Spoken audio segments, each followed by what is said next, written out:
Hello. Hello. Hello. Hello. Oh, push the coin in, can't you? Hello.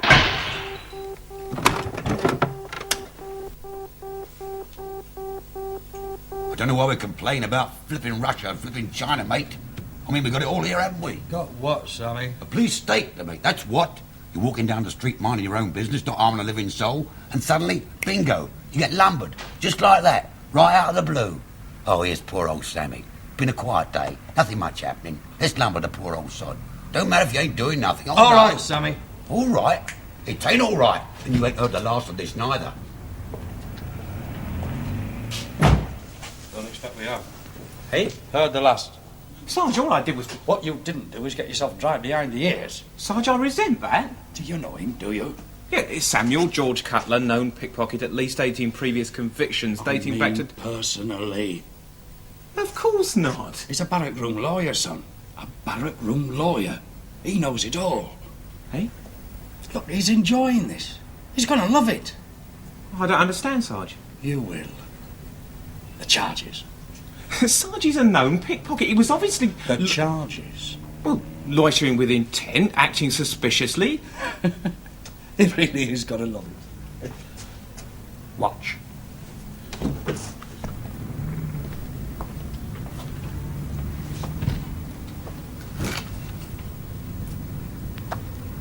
Well then, Sammy.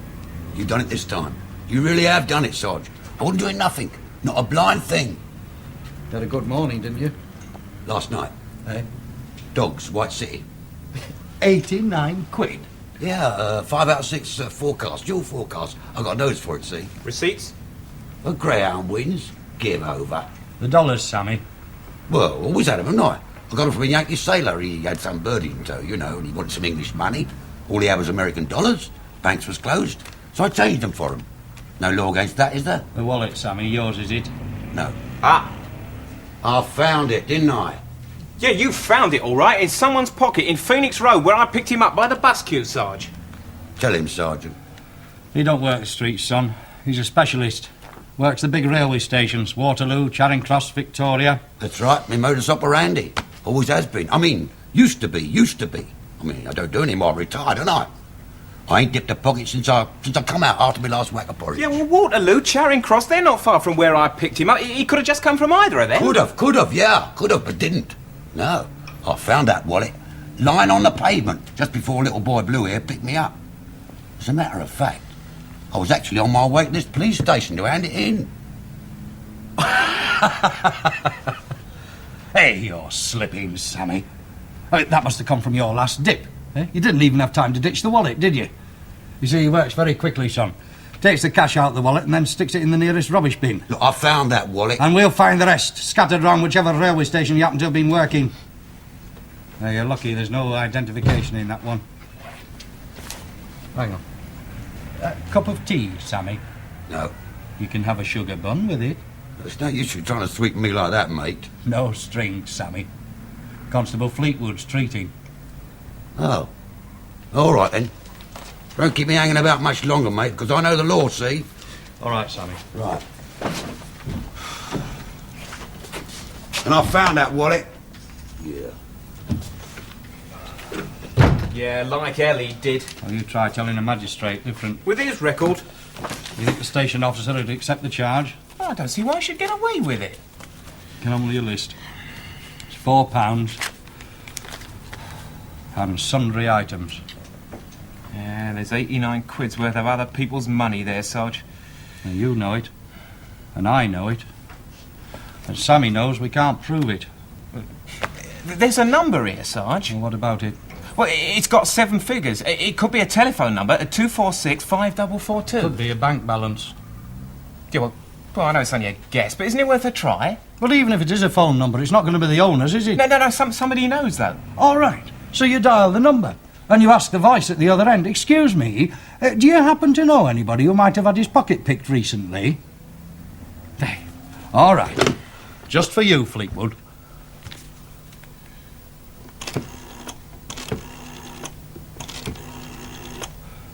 Five, 442.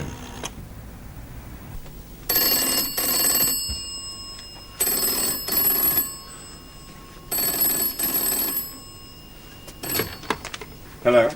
This is 246-5442. Would you mind telling me when I can go to work? Look, I can't hang around here much longer, you know. Mrs. It's- Stone? Right. Are you in charge of this lot? Yes. Well, perhaps you can tell me how long I'm going to be kept hanging around here. Until you've answered some questions, all right? Well, I've done that already to the first couple that come along. Yes, I know.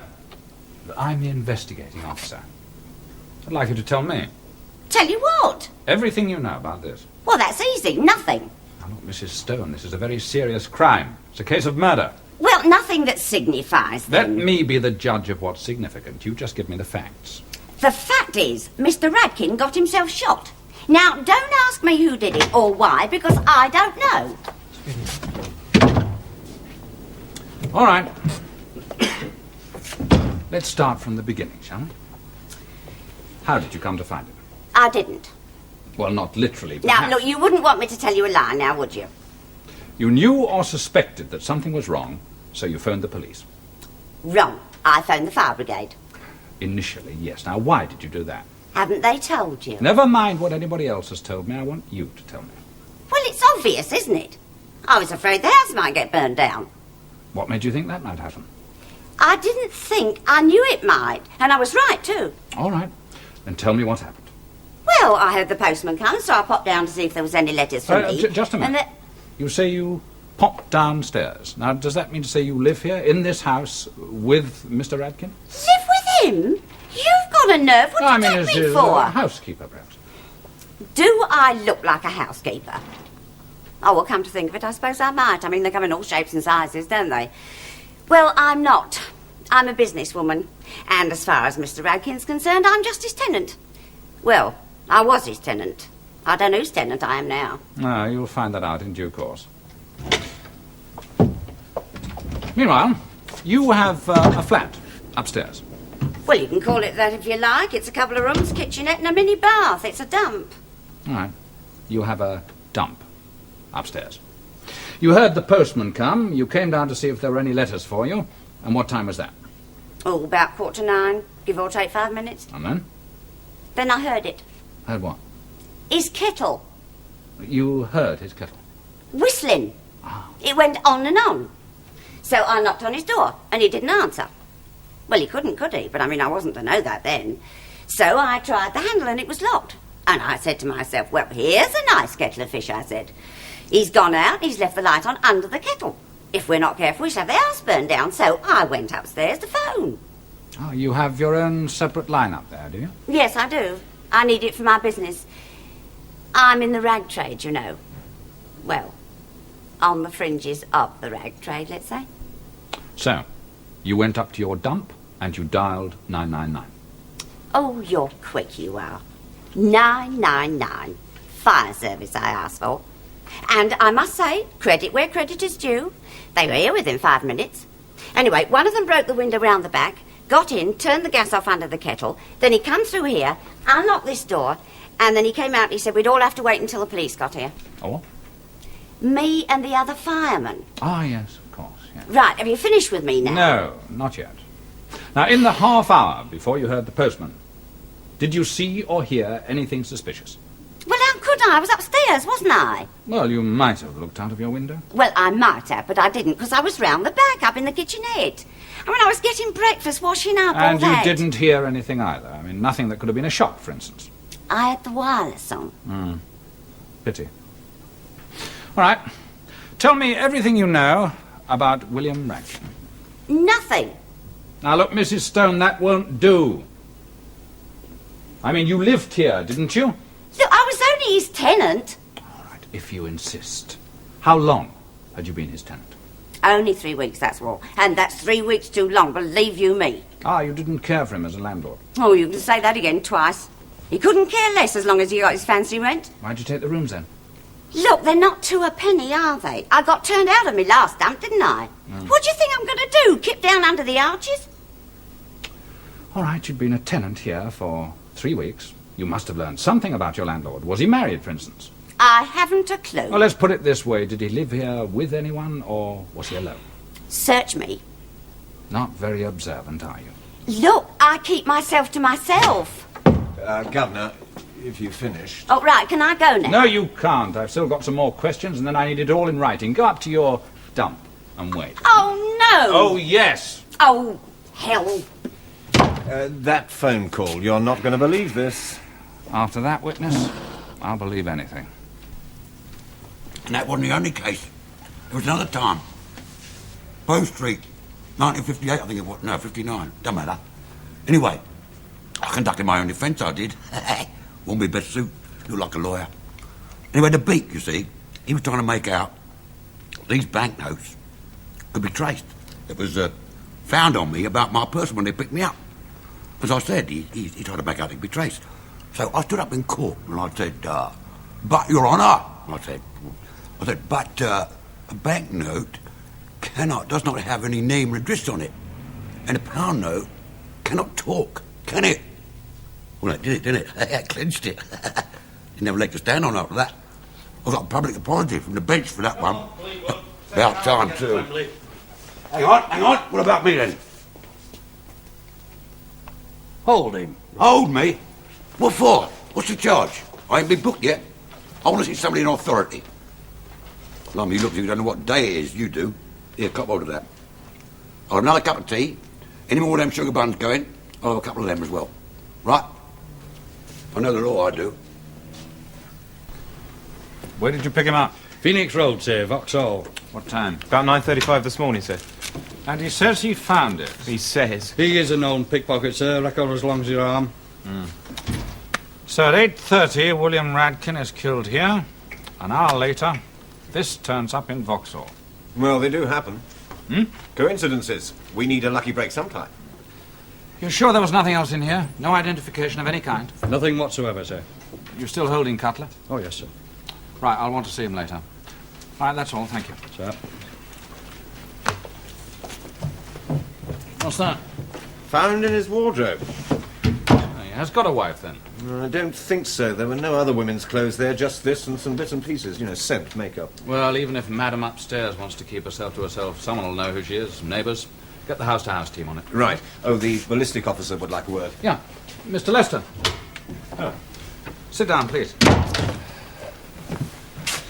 Well, anything yet? A very small caliber bullet. Probably find it was a 2-2. Needs to hit a vital spot to kill a man outright. So, from a reasonably close range? Not necessarily. The position of the body and that shattered window indicate a specific line of fire. Probably came from across the road, almost directly opposite. There's enough cover there for a marksman to use a rifle unseen.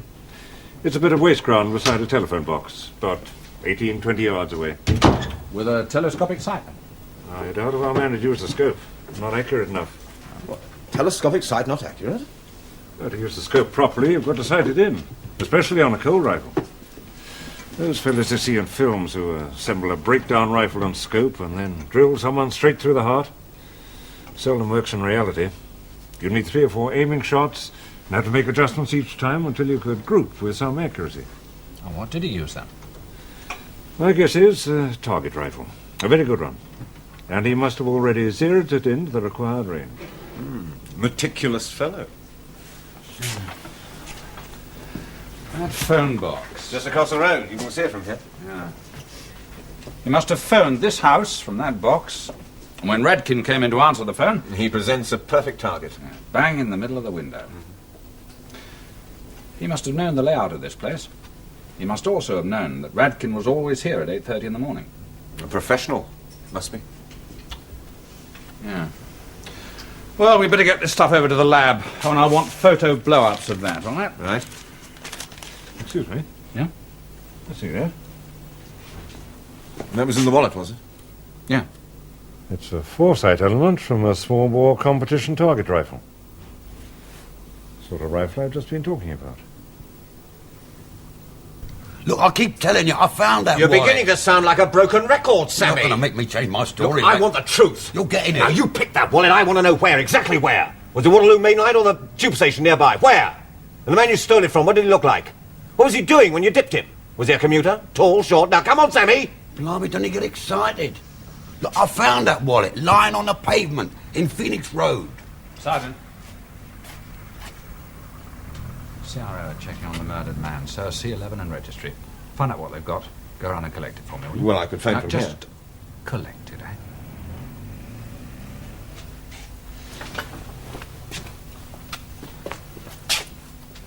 Thank you. That's it? Thank you. Out.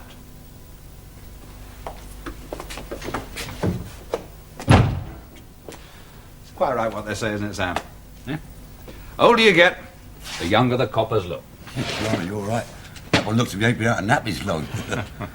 And, you know what he done? Left himself wide open. Oh, yeah. Because I know the law, see? Yes.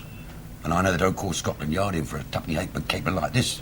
Right again, Sam. And you're chief superintendent. Got the scars to prove it. So what the hell do you want with me? I want your help. Cool. That'll be the day. No, I mean it. What? Somebody half inched the crown jewels, did they? I'll come clean. I did it. Yeah. Old Philip was taking a stroll down the mall, and I did a bit of a dip in his old pocket. Got Her Majesty's tiara in the inside pocket. Cool, my help. Look, I found that wallet. I found it, honest. How many more times? Look, Sammy, there's just the two of us in here, right? Yeah. And this is London. Vauxhall. No hidden microphones in the cop shops. Nobody listening at the keyhole. No witnesses. You'll start using your fists, are you? You know better than that. Oh, do I? I want information. Vital information. No, I'm no grass. I have to know who you got that wallet from. I found a wallet. Now, Sammy, a man was killed this morning in Wembley. Found dead. Shot through the head. Eh? Murdered, Sammy. Blimey. So I don't give a damn if you picked 1,000 pockets this morning. I'm interested in only one. The last one. The one you found that wallet in. Well, you put me in a very difficult position, Mr. Kingdom. I mean, if I was to say that I was working, doing a bit of dipping and that, I'd be dropping myself right in it, wouldn't I? Not with my record. They're liable to put me Look, away. Sam, I'm not going to say a word to the desk sergeant or to that constable about anything I hear from you, but I promise you this. You give me the runaround, and I'll have you on perverting the course of justice, obstructing me in the execution of my duty, lurching with intent to pick pockets, Intimidation vagrancy. and threat. Yeah, and I'm not a snotty-nosed PC either, so don't try me, will you, mate? Bloody cell-block barrister, you. Bloody hell. Yeah. All right. I'm listening.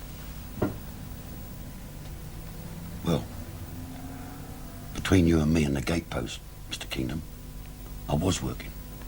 Waterloo Station. Doing a bit of dipping. Commuters coming in, you know, all busy, jostling about all over the place. I had a good morning's dip. Caught 7 mugs, all nice and clean. 89 quid and some dollars. But the last one, now tell me about him. What train did he get off? What did he look like? Well, I don't know, he was just hanging about, you know, killing time. What did he look like? Well, average height, I suppose. I can't tell you any more His than that. face, Sam. Give me a description. Old, young, dark, fair. Tell me about his face. You're out of touch a bit, Mr. Kingdom, aren't you? I mean, you're slipping. You know, a pickpocket never looks at the face of a bloke he's about to rob. I'll tell you what, though. He was wearing a wind cheater. That's right. And he had a golf bag. Over his shoulder, carrying a golf bag. Yeah, that's right. Well, if they're carrying something, it makes it easier. You know.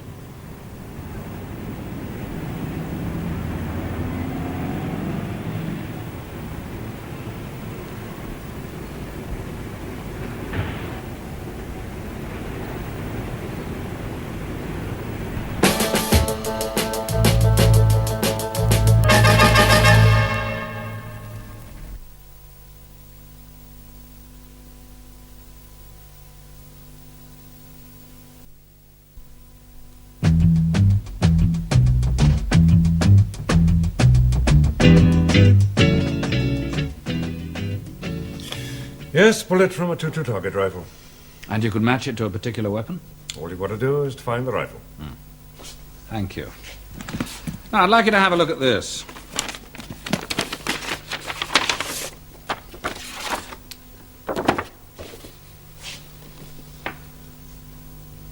It's a triangulation. Yeah, I can see that. But a triangulation of what? Does it belong to the killer?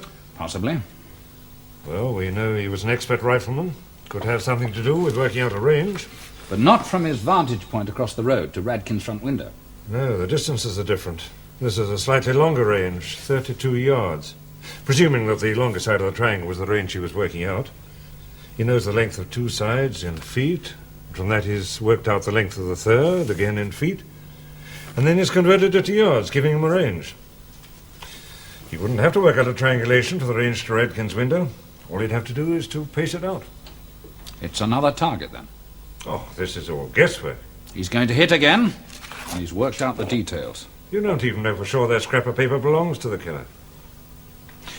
Radkin was killed at 8:30 this morning. 1 hour later, that wallet turned up at Waterloo. 1 hour later.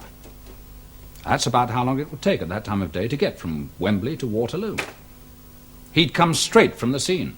Straight from killing Radkin. So what does he do with a rifle? He can't break down a target. He had it rifle. with him when Sammy was picking his pocket. You can't carry a rifle around Oh, London yes, you without can. In a golf bag.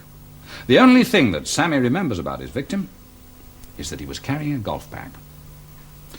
As Sergeant Ward said, he's a very meticulous man, not leaving anything to chance. Ward also assumed he was a professional. You don't agree?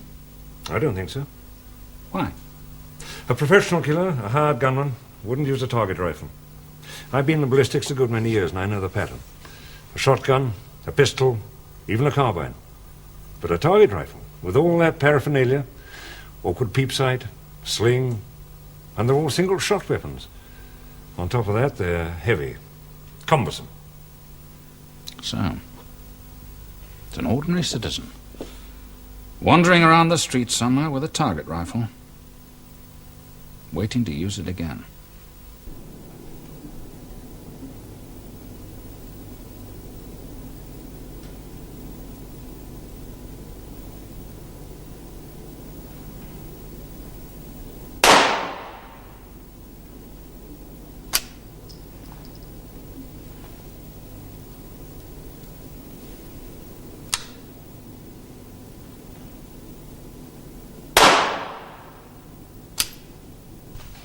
It's still only a theory. Well, it's the only one I've got at the moment, so I'm holding on to it. Let's get back to this. Seems he rings the important things. Radkin's phone number, for instance. So what about this? 1346/10 by what's obviously the target. Does that mean anything to you? Not a thing. You took your time. It was worth it. All right, what's the matter with you? Henry Arthur Barrett. That's what's the matter with me. Harry Barrett. What's he got to do with anything? 3 years ago, William Radkin was one half of a shady real estate company called the Kelton Development Corporation. It gave a new meaning to the word Rachmanism. In comparison, it made his properties look like palaces. The other half, Harry Barrett. Barrett? Yeah, gangster. We've been after him for years. Operates from Southampton now. They keep an eye on him down there as much as they can, but they can't get enough evidence to pin even a parking ticket on him. Extortion, murder, pushing bad quality heroin onto school kids. I spent 6 months of my life sweating after him. Murder? Yeah. Inspector Dunn, C Division, August 1971, Maida Vale. Shot and killed in the execution of his duty. Assailant, unknown. It was Harry Barrett or one of his mob. Not enough evidence. Case is still open. Barrett and Radkin. That's an unlikely partnership, isn't it? That insignificant little man living in a Wembley back street? Oh, Radkin was just the accountant. The partnership was split up after the company was dissolved. Barrett went on to bigger and better things. Radkin slipped quietly out of the picture. And tucked himself unobtrusively away in Wembley until this morning. If we could tie Barrett into this, we could nail him. If he murdered his ex-partner. After 3 years... Blackmail? Suppose Radkin was blackmailing him. Suppose he had solid evidence that could put Barrett away. No. Barrett's a professional. He'd have used professional heavies. So? Well, we think that Radkin might have been killed by an amateur.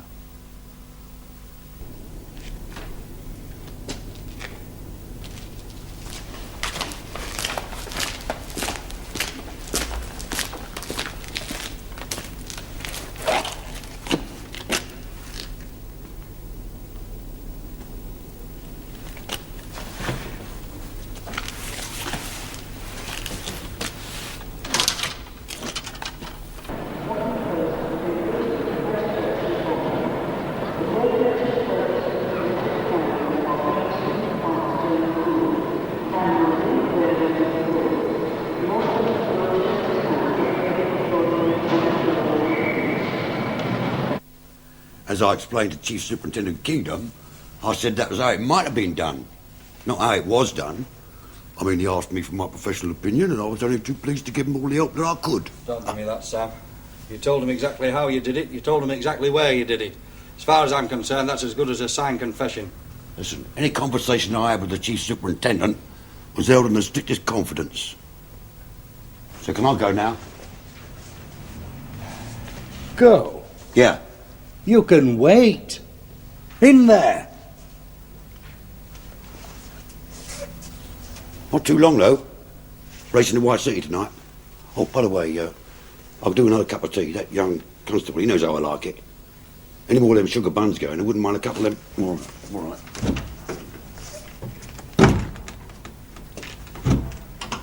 Realise I should need my money before I go. 89 quid and them dollars. Fleetwood. Yes, Sarge? Where you going, son? Oh, just off duty, Sarge. Wrong. There's a chum of yours in there. Sammy Cutler. Cup of tea. Sugar bun. Get it.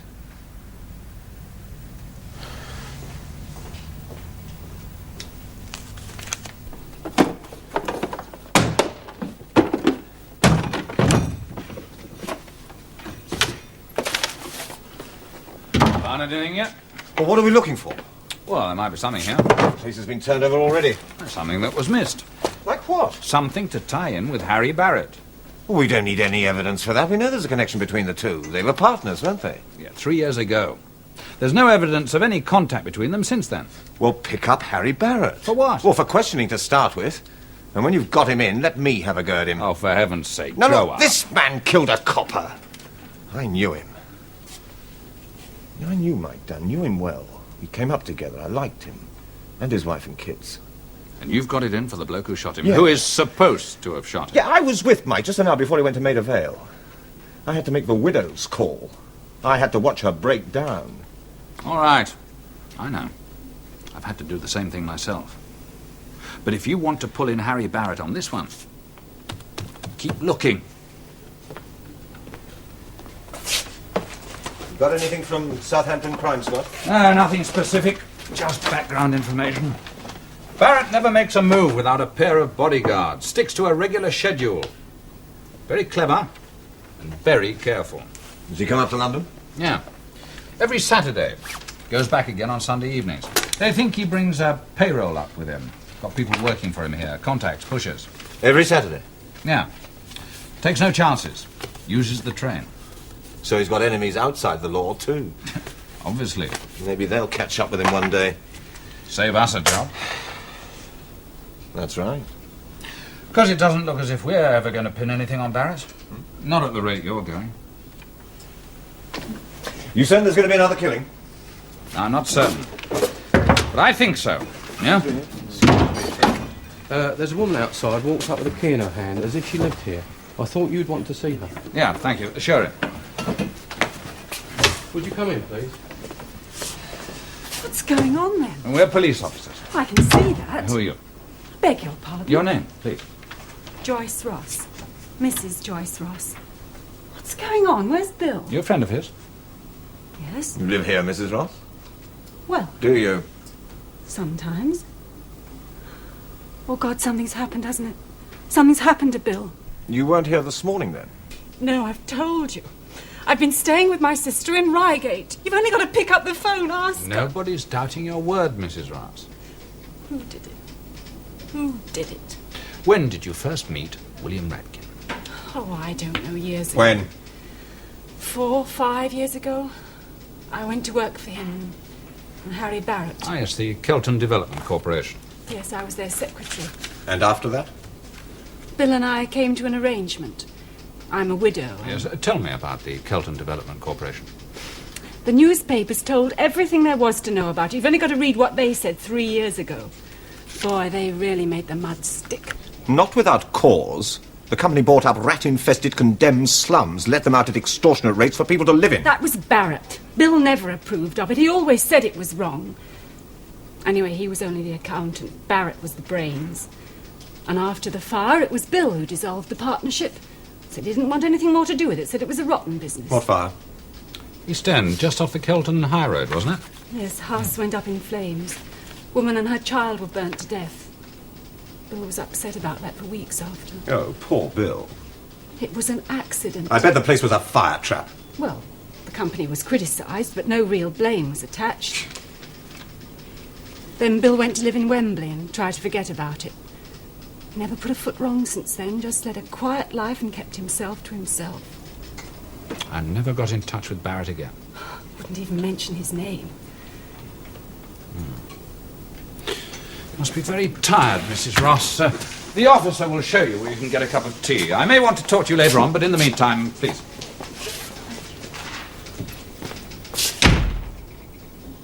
Crossword puzzles. What? Crossword puzzles. They should be an integral part of every police training program. One word, and it gives you the clue to the whole pattern. One word, and everything begins to fall into place. Oh, yes. What's the word in this particular case? F-I-R-E. Fire. 3 years ago. Fire? Yeah. That's it. Radkin had evidence that tied in Barrett with that fire. Criminal negligence, perhaps. Now, something that Wrong. points... You're completely off course. You're letting Mike Dunn cloud the issue for you. Can't see the wood for the trees. Barrett didn't kill Radkin. He didn't even have him killed. You know that, you're sure? No, not 100%. Not even 75%. But I don't think Barrett had anything to do with that killing. I do think that he's the next intended victim.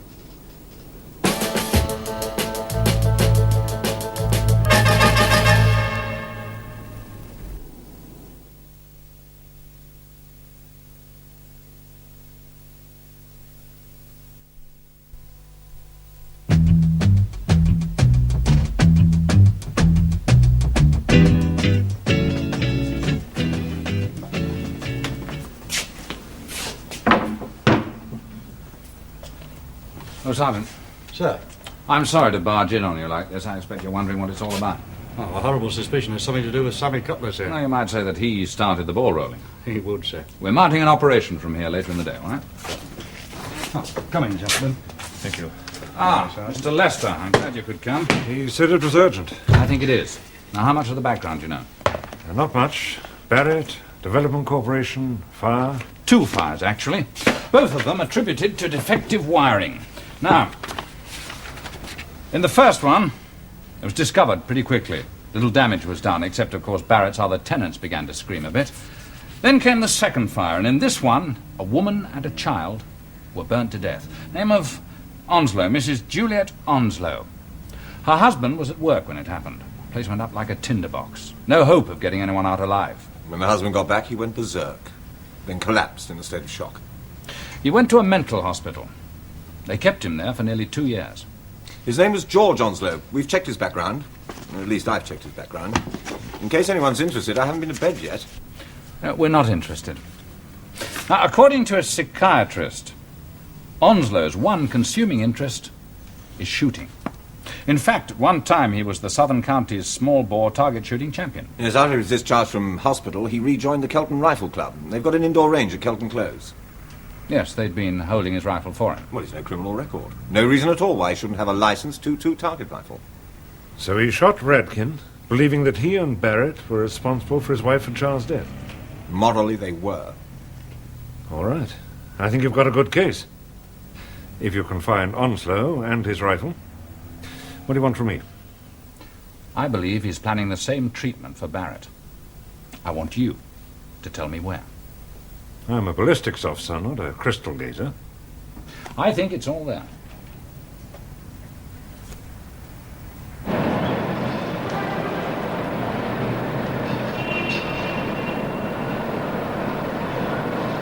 One, 3, 4, 6 over 10. Now, this man doesn't divide his numbers up into groups. Look at Radkin's phone number, for instance. So, 1346 could be 1346. Could be a time. It's a possibility, I That's suppose. more than that. It's a reasonable assumption. Now, Harry Barrett works from Southampton these days, and he's another very meticulous man. Every Saturday, he makes a business trip to London. Every Saturday. Takes no chances, always travels with 2 bodyguards. Nothing can touch him. But he doesn't risk a car journey, always uses the train. Southampton, Waterloo. And it gets in at 13:46, 1:46 p.m. On platform 10. And Onslow's going to pick him off as he gets off the train. Another reasonable assumption. And today, I think. Today's Saturday. I doubt very much if Onslow would waste much time in between killings. That's why I dragged you here this morning. I want you to go to Waterloo, and I want you to tell me where he plans to shoot from.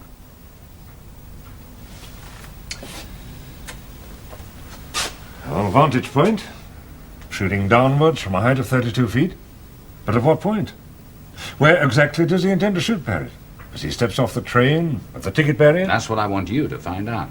Go to Waterloo, survey it. Put yourself in Onslow's shoes. Find that vantage point. 32 feet high, 32 yards from a likely spot. All right. And don't forget those two heavies. If you want a clear line of fire, he has to pick out one man from three. At 32 yards range, with a target rifle. That's not too difficult. You, going out on a limb, Governor? My favourite position. Get onto the railways police, will you? I want to talk to their chief superintendent. Right. We'll need their cooperation at the station. And I want that train monitored and timed from the minute it leaves Southampton. Yep. What about the commander? Have you put him in the picture yet? No, not yet. I'm seeing him later this morning to put the details in front of him.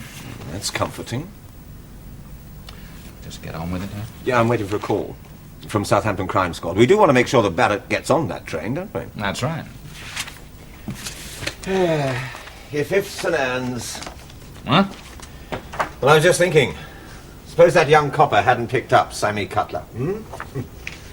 Suppose Sammy hadn't been caught. And if we hadn't found that scrap of paper. And if you hadn't figured it out. Go on. Well, good night, Harry Barrett, eh? Now, look, Alan... Ifs and ands, Governor, ifs and ands. We're never going to nail Harry Barrett. He's going to go on pushing that filthy stuff, and God knows how many teenage kids he'll destroy with it. He'll go on thumping his way to the very top, and not a soul will touch him. All right, that's enough. No, I'm only stating facts now, aren't I? I know what you're doing. No, things we already know. I mean, 3 years. And no one's ever caught him stepping out of line once. 3 years, and a squad of coppers watching him in Southampton. 3 years. They'll lumber him one day. Cobblers. He'll slip up. Can't get away with it all the time. Well, he's going to get away with it this afternoon, isn't he? And we're going to be there to make sure that he does. We are going to make sure that Onslow does not put a bullet through his head, aren't we? That's right. That's exactly what we're going to do. Random thoughts, Governor, that's all. Just thinking aloud. I mean, it's crossed your mind, too, hasn't it? What was it you said the other day about someone else catching up with him one day? Saving us a job? Why don't you just give it a rest, eh? No, ifs and ands, Governor, ifs and ands. I mean, if we weren't there on the dot of 1:46, if we got there at 1:47, and if Leicester never found that vantage spot, well, Barrett need never come to trial. If you stopped thinking out loud, if you kept your nose in the book, you might just get promotion one day. I haven't said a word. You what? Well, not a word out of place. I mean, if this conversation had just been taped, there'd be nothing on it that the commander or the commissioner himself could take exception to. I was indulging in suppositions, exploring every detail of the case, every facet, looking in all the dark corners. I was adopting your methods. It's the way you work. I don't reach the same conclusions. Yeah, by the book. All the time? As often as I can. And the Harry Barretts of this world roam the streets as free as a breeze. And that's my fault, is it? Oh, if you had your way... If I had my way. Well, that's a different supposition again, isn't it?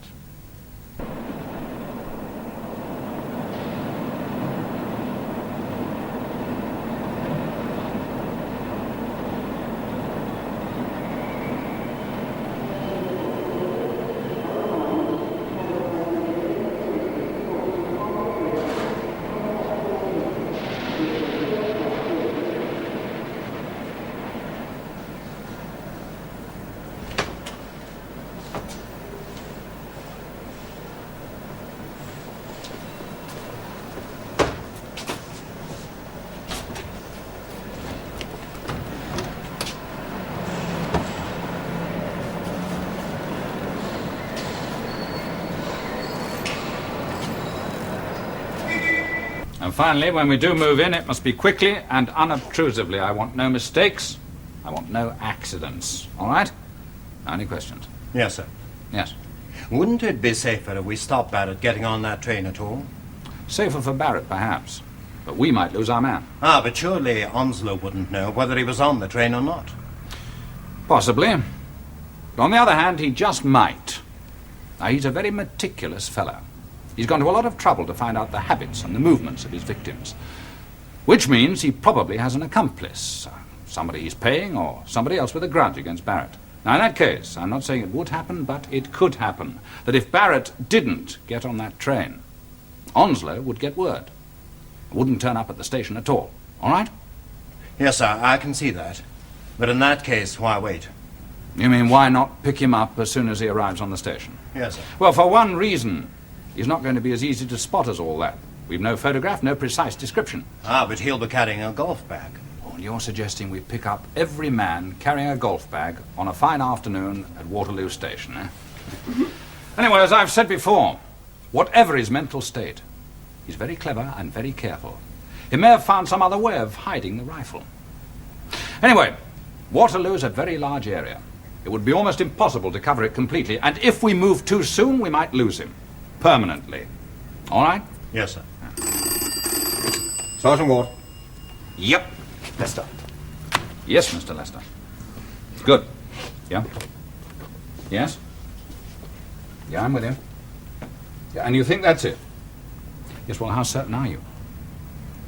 Good, fine. Thank you. Well, it looks as if we've got our location. There's a staircase here leading up to the restaurant.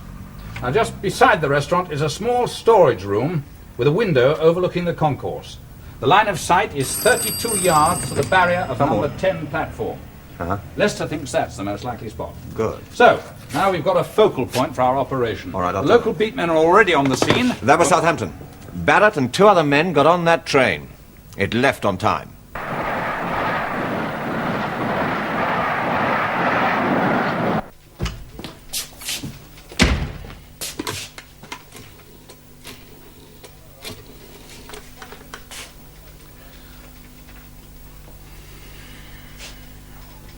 Come on. Yeah, Betty, it's Kingdom. The commander's expecting me. Can I come up now? Well, where is he? How long will he be? Well, look, in that case, all right. If you're sure. Right.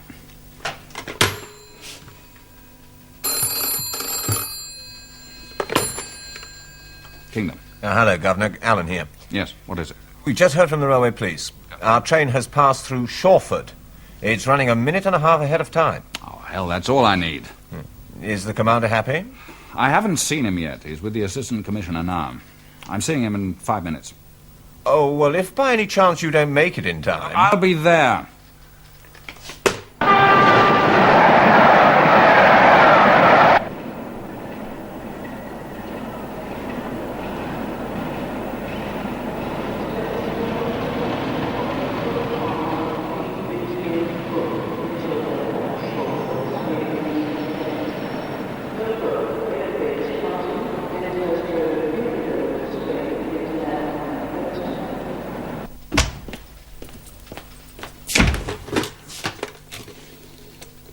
Bloody red tape.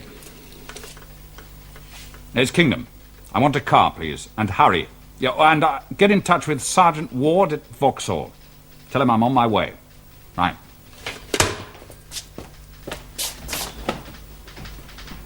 Yes, love, but did he say how long he'd be?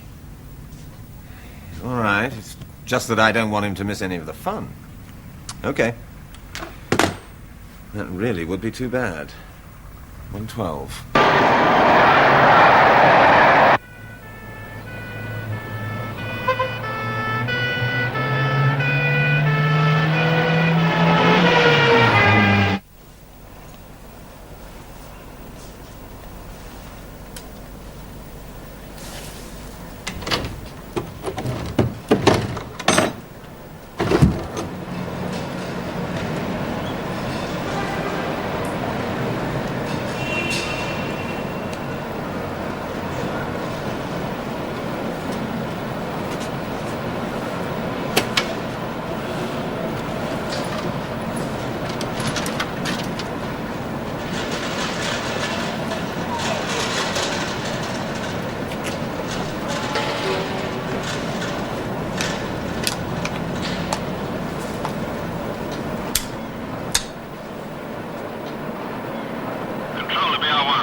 BR1, loud and clear.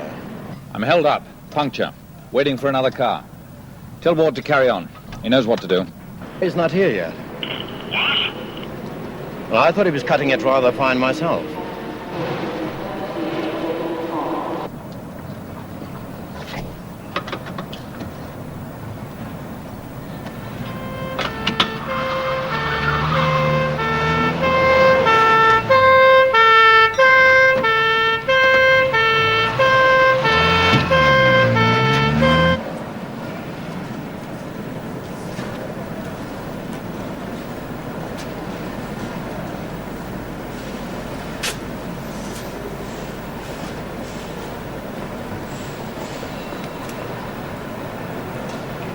The train arriving at platform 10 is the 1346 from Southampton.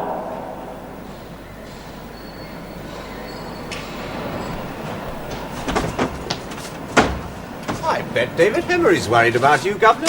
You move like the wind when you're in a hurry. John's alone? Yep. And his rifle. PSA Martina International Mark IV. Lovely job. Okay. Right. Thank you, Mr. Lester. Ah. You got here in time, then? 1:43 on the dot.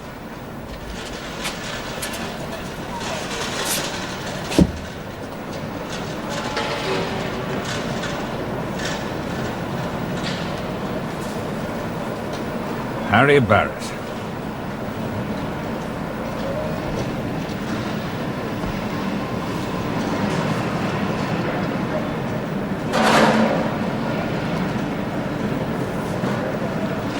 I kept my nose in that book of yours. Yeah. I noticed. Well, we've still got that little job on our hands. We'll finish it one day.